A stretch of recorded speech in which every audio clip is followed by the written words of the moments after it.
Une nounou d'enfer est une série télévisée américaine créée par Fran Drescher et Peter Mark Jacobson. Elle a été diffusée entre 1993 et 1999 sur la chaîne CBS aux États-Unis. Elle compte 6 saisons et 146 épisodes de 23 minutes. Hi, I'm Fran Fine, the new nanny for the Sheffield kids. Hi. That's Maggie. Hi, I'm codependent. That's Gracie. Help! I've fallen and I can't get out! That's trouble. The Nanny premieres Wednesday, November 3rd. It's not just a job, it's an adventure. La série raconte l'histoire de Fran Fine, une jeune femme juive new-yorkaise qui devient la nounou de 3 enfants d'un riche homme d'affaires, Maxwell Sheffield. L'histoire de la série, elle est assez simple puisque c'est Fran Drescher et son mari de l'époque, Peter Mark Jacobson, qui ont développé le pitch et le personnage de Fran, se basant beaucoup sur la vie de Fran Drescher. Et elle a eu de la chance lors d'un vol transatlantique, lorsqu'elle se rendait dans le sud de la France, elle s'est retrouvée en première classe, assise à côté d'un gros producteur de la chaîne CBS, un producteur qui a notamment produit des séries comme How I Met Your Mother et The Big Bang Theory, et elle a essayé de le convaincre de créer une série et de développer le personnage de Fran Fine, cette nounou qui était complètement décalée dans l'univers assez guindé de Maxwell Sheffield et de l'Upper East Side. Une fois le pitch développé par Fran Drescher et son mari, Peter Mark Jacobson, ils ont envoyé le pitch à la chaîne. Et la chaîne, après quelques discussions et quelques remaniements, ont finalement accepté de produire l'épisode pilote. Et 1 an après cette rencontre dans l'avion, le pilote était diffusé sur CBS. Fran Drescher, elle va pas aller bien loin pour incarner le personnage principal de la série puisqu'elle va l'incarner elle-même. Et Fran Drescher, c'est la fille d'une organisatrice de mariage et d'un ingénieur. Fran Drescher, c'est la fille d'une organisatrice de mariage et d'un J'arrive pas à le dire. Fran Drescher, c'est la fille d'une organisatrice de mariage et d'un ingénieur naval. Elle a grandi à Flushing, dans le Queens, donc à New York. Et après le lycée, elle décide d'arrêter ses études pour intégrer une école de cosmétiques. Elle va ensuite ouvrir son propre salon de coiffure à New York. Et parallèlement, elle va continuer à vouloir percer en tant qu'actrice. Elle va continuer de faire des castings. Et elle va trouver son premier rôle en 1977 dans le film musical La fièvre du samedi soir. Et elle jouera très brièvement, elle va faire une petite apparition donc, dans le film aux côtés du jeune et beau John Travolta. Elle va poursuivre avec des petits rôles au cinéma et dans les séries, notamment dans L'été de la peur, Ragtime, Spinal Tap et Téléringard. Et ensuite, elle va avoir des rôles un petit peu plus conséquents, notamment dans des séries comme Madame est servie, Alf et Princesse. Charles Shaughnessy, quant à lui, est le fils d'un scénariste pour la télévision et d'une actrice, et il va apparaître dans des pièces de théâtre dès l'école primaire. Ensuite, il va aller à Eton College, donc le collège d'Eton en français. Le collège d'Eton, on ne peut pas faire mieux à Londres, puisqu'il s'agit du collège où les princes William et Harry ont été. Donc on est vraiment sur voilà, la crème de la bourgeoisie anglaise. Il va obtenir un diplôme en droit au Magdalen College de Cambridge et il va ensuite rédiger une thèse, donc voilà, pas du tout destiné à une carrière d'acteur, mais il va finir par s'inscrire dans une école d'art dramatique à Londres et ensuite s'installer aux États-Unis pour épouser la comédienne Susan Fallender. Il va trouver son premier rôle dans une série, dans 13 épisodes de la série. Il va ensuite apparaître dans le soap opéra Alliance et Trahison, mais c'est des jours et des vies qui vont le révéler au grand public. Il va interpréter Shane Donovan pendant 1148 épisodes, donc gros rôle. Et parallèlement, il va apparaître aussi dans des séries comme Secret de Château Valmont, Dingue de toi, L'homme à la Rolls ou Can't Hurry Love. Et ensuite, il va être casté pour interpréter Maxwell Sheffield dans la série Une nounou d'enfer. Daniel Davis, qui a interprété le majordome, Niles, va quant à lui être baigné dans l'univers du cinéma très jeune puisque ses parents possédaient une salle de cinéma et il va très vite indiquer que son objectif, son rêve, c'est de devenir acteur. Il va intégrer du coup à l'âge de 11 ans le casting d'une série pour enfants qui s'appelle Betty's Little Rascal. Il va ensuite suivre des formations d'acteurs à l'Arkansas Art Center, puis intègre l'Oregon Shakespeare Festival et il va faire ses premiers rôles à Broadway. Il va également jouer dans des comédies musicales puisque c'est un très bon chanteur. I scrub and I dust and I do what I must for a millionaire with a full head of hair. Il va ensuite avoir des rôles dans des séries télé, notamment dans les séries Dynasty, Star Trek, et il va apparaître furtivement dans la série MacGyver. En 92, il va jouer le rôle de Alex Varick dans la série Columbo, et ensuite, quelques mois plus tard, être casté pour interpréter Niles dans Une nounou d'enfer. Lauren Lane, qui interprétait Sissy Babcock, elle va avoir une enfance plutôt classique, elle va continuer ses études. Elle va être diplômée de l'Université du Texas et ensuite va déménager en Californie, donc à San Francisco, où elle va avoir une maîtrise au conservatoire de San Francisco. Elle va commencer par des pièces locales et ensuite elle va avoir le premier rôle au cinéma, donc dans le film Interface en 1984. Go ahead. Make my day. Elle va faire ensuite quelques apparitions dans des séries télé telles que Rick Hunter ou La Loi de Los Angeles. Et petite anecdote sympa, c'est qu'elle a été l'élève de Daniel Davis, donc Niles, quelques années avant Une nounou d'enfer. Nicole Tom, elle a grandi dans l'Illinois et elle a un frère jumeau ainsi qu'une sœur. Elle a commencé sa carrière très jeune en faisant des publicités. Elle a ensuite déménagé à Los Angeles pour suivre des cours dans une école d'acting. Elle va décrocher un rôle dans le film Beethoven, ainsi que dans la suite Beethoven 2, et elle va ensuite jouer en 1992 dans plusieurs épisodes de la série Beverly Hills. Et elle va également avoir un petit rôle dans la série Le Prince de Bel-Air aux côtés de Will Smith. Benjamin Salisbury, lui, va avoir une petite enfance assez calme, mais il va très vite devenir acteur. Il va jouer dans le film Captain Ron en 1992. C'est le seul rôle qu'il aura effectué avant d'avoir du coup le rôle de Brighton dans la série Une nounou d'enfer. Madeline Zima, elle va être également une actrice très jeune. Elle va démarrer sa carrière enfant puisque elle va jouer dans le thriller La main sur le berceau aux côtés de Julianne Moore, et elle va ensuite jouer dans un épisode de Police judiciaire avant d'intégrer le casting de Une nounou d'enfer. Bien sûr, on peut pas parler du casting sans parler de Renée Taylor qui jouait Sylvia, la mère de Fran. Donc Renée Taylor, elle a une immense carrière puisque elle a commencé sa carrière assez jeune et qu'elle était assez âgée quand elle a fait Une nounou d'enfer. On va pas revenir sur toute sa carrière, mais ça a été une actrice aussi très prolifique avec des petits films, vraiment l'âge d'or d'Hollywood, les films en noir et blanc, donc une carrière assez intéressante. On a aussi également Rachel Cagal qui jouait Val, la meilleure amie de Fran, et on a bien sûr l'inoubliable Anne Morgan Gilbert qui jouait Grand-mère Yetta. Ça, c'était vraiment un de mes personnages préférés. Franchement, elle me tuait à chaque fois qu'elle sortait quelque chose. C'était toujours une pépite. Hi, Mr. Sheffield. Salve, signor Sheffield. Hola, signor Sheffield.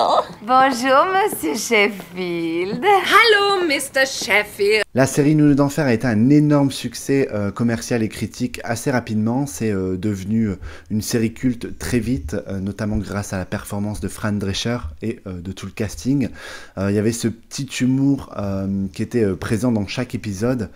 Je vous trouve fantastique. Je vais vous prendre en photo. Et bien sûr, la love story, la romance impossible entre Monsieur Sheffield et Fran. On a attendu pas mal de temps avant que cette alchimie devienne concrète et qu'ils se mettent finalement ensemble. Et bien sûr, il y avait aussi beaucoup d'alchimie entre Sissy Babcock et Niles, le majordome, avec des punchlines qui sont vraiment mythiques. Ils étaient voilà, sans cœur, sans pitié entre eux, mais c'était pour nous faire rire. Donc ça a vraiment été une super série. Nice, vous n'auriez pas par hasard quelques vieilles tétines qui traîneraient? Hello, hello. Ça a été vraiment une super série, franchement. Moi, j'ai adoré. Je regardais encore des épisodes il y a quelques semaines et moi, ça me fait toujours rire. Donc, c'est tout à fait mon style d'humour. C'est, je trouve, un peu l'humour qu'on peut retrouver dans les sitcoms beaucoup plus modernes, comme Modern Family, par exemple. Ça, c'est vraiment des séries qui me font rire. Donc, ouais, Une nounou d'enfer, c'était la base.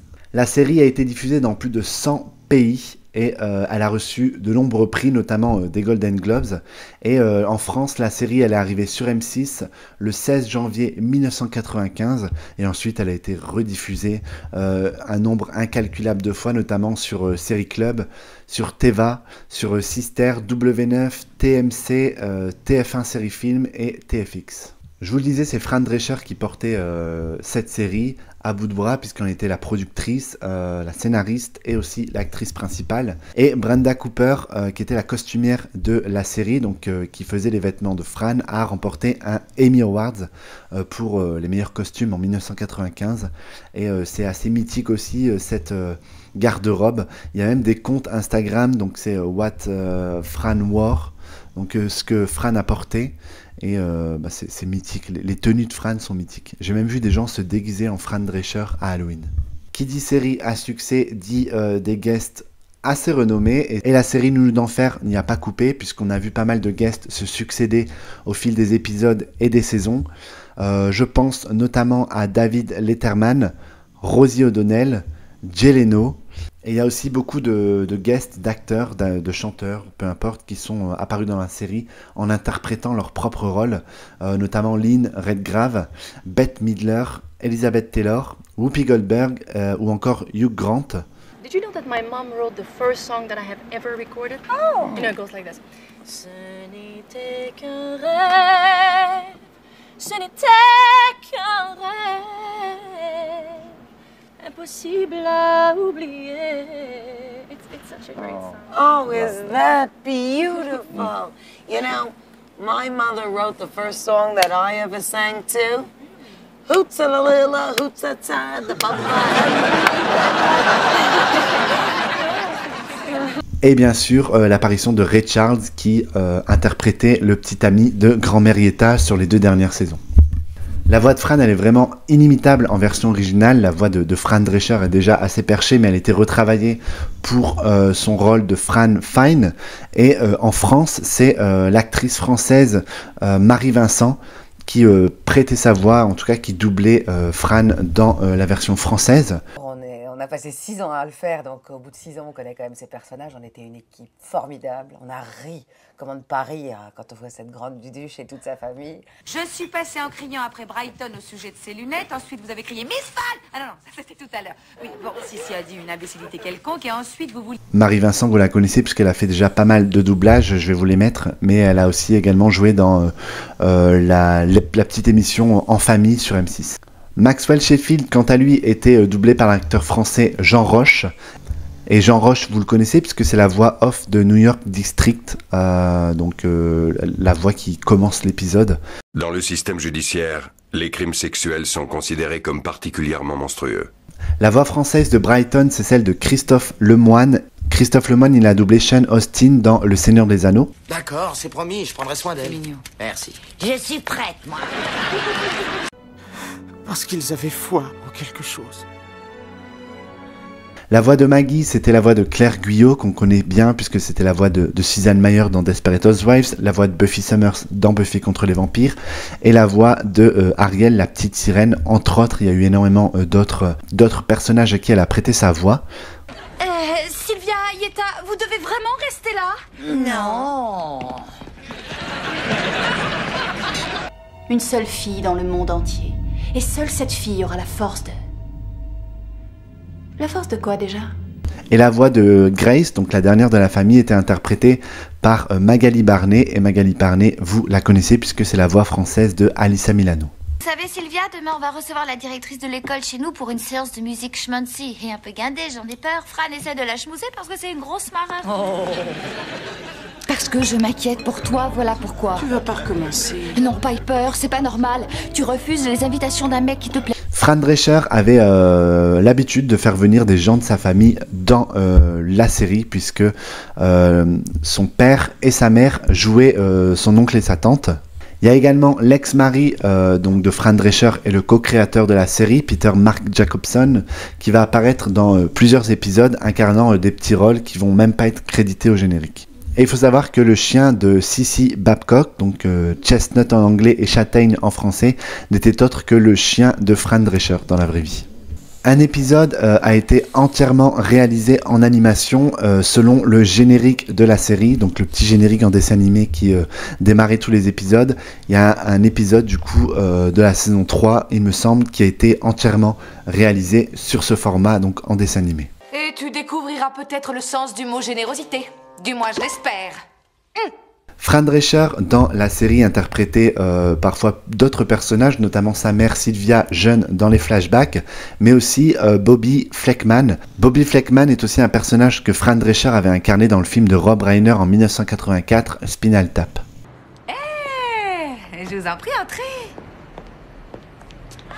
Qui êtes-vous?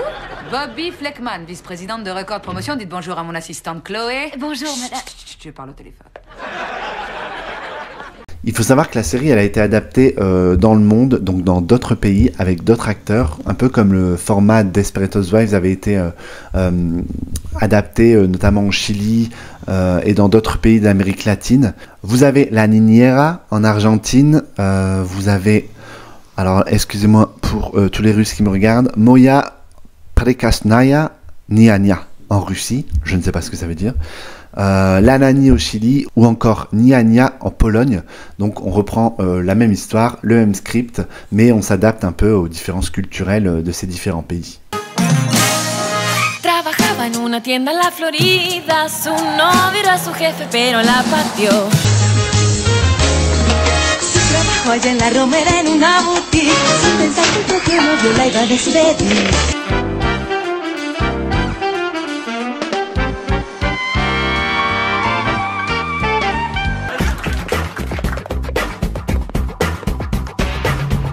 Porzucił ją zimny drań, co salon sukien ślubnych miał, nie miała do... Она работала в бутике Берилева, пока ее парень не выкинул с работы. Il y a également une version turque qui s'appelle Daddy, si je le prononce correctement. Fran Drescher a annoncé dans une interview que le plan de base n'était pas de mettre Monsieur Sheffield et Fran ensemble, puisque elle souhaitait simplement que la série se termine un peu sur le même schéma, donc avec Fran en tant que gouvernante et Monsieur Sheffield en tant que patron, mais toujours avec cette attirance. Mais les producteurs de la série, donc la chaîne CBS, a un peu mis la pression avec un ultimatum, puisqu'ils ont dit à Fran Drescher, soit Monsieur Sheffield et Fran Fine se marient dans la 6e saison, ou soit la série ne sera pas renouvelée.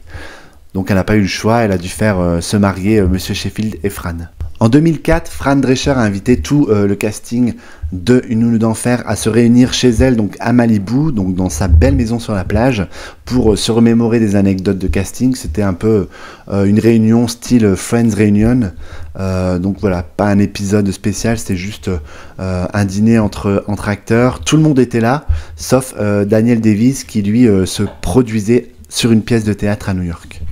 Il faut savoir que Renée Taylor et Anne Morgan Gilbert, donc Sylvia Fine et grand-mère Yetta, n'avaient en réalité que 5 ans d'écart. Donc dans la série, il y avait pas mal de running gags, donc vous savez, ces blagues qu'on étire, on les tire au fil des saisons, et il y avait notamment la blague de Sylvia et la nourriture, et il faut savoir que l'actrice donc qui jouait Sylvia, Renée Taylor, a pris 22 kilos au fil des 6 saisons, puisque elle ne faisait que manger sur le plateau. Chérie, t'as beau dire tout ce que tu veux, mais cette galette de riz, elle a un goût de bouchon. C'est un dessous de bouteille, ment.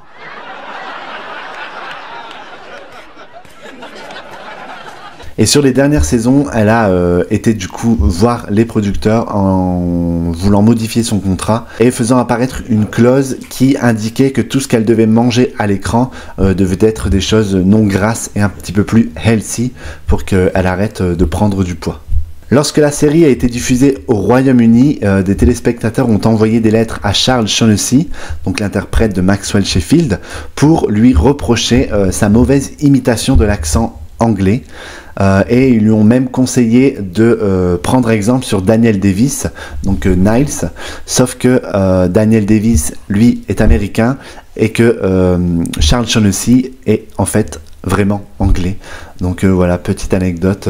Apparemment, le vrai accent anglais de Charles Shaughnessy n'était pas assez anglais pour les téléspectateurs anglais. Lauren Lane, l'interprète de Cissy Babcock, était enceinte lors de la saison 5, Du coup, ils ont trouvé des petits subterfuges pour ne pas faire apparaître cette grossesse à l'écran. Et pour expliquer sa prise de poids, Cissy Babcock était du coup victime d'une dépression, ce qui la faisait beaucoup manger. Et du coup, ils ont été un petit peu plus soft avec elle sur les blagues et les gags lors de cette saison. Et lorsqu'elle a accouché, on a expliqué son absence de la série par un petit séjour en hôpital psychiatrique. Et il faut savoir aussi que Rachel Kagan était également enceinte lors de la saison 5. Si vous avez l'occasion de passer quelques jours à New York, sachez que l'hôtel particulier des Sheffield existe réellement.